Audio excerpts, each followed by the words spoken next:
passion, knowledge, tradition, and human intelligence, together with the strength of the machine, are the philosophy of ORT Italia.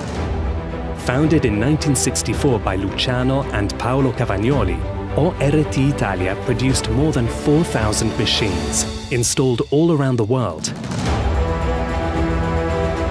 Our brand designed the world's first 3-slides machine, managed by hydraulic movements, going on in the following decades with more and more important innovations, such as the use of servo motors, CNC technology, expanding the machine's range, asserting ORT Italia trademark in the world as a sign of quality and reliability.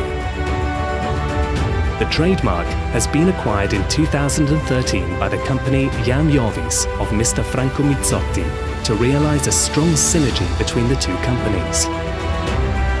With the new ownership and a team of technicians with experience in designing of machines, and a great impulse to the innovation and development has been realized with the achievement of the new rolling machine series, Evolution.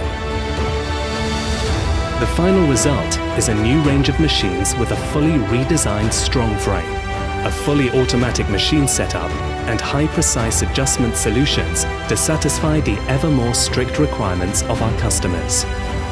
The new projects have been developed to fulfill every request of automation, flexibility, and customization through the wide experience of ORT Italia. Our R&D department is always studying new solutions to increase the use of rolling process instead of the most traditional process of machining. Analyzing the customer requests with our technical confidence, creativity, and know-how, ORT Italia is developing new machines and production lines, becoming one of the worldwide leaders of the thread and profile rolling technology. All of these innovative systems, together with the extraordinary history of our company, allows us to say that ORT Italia machine is the best solution for rolling process for more than 50 years. ORT Italia, a history made of future, the only one since 1964.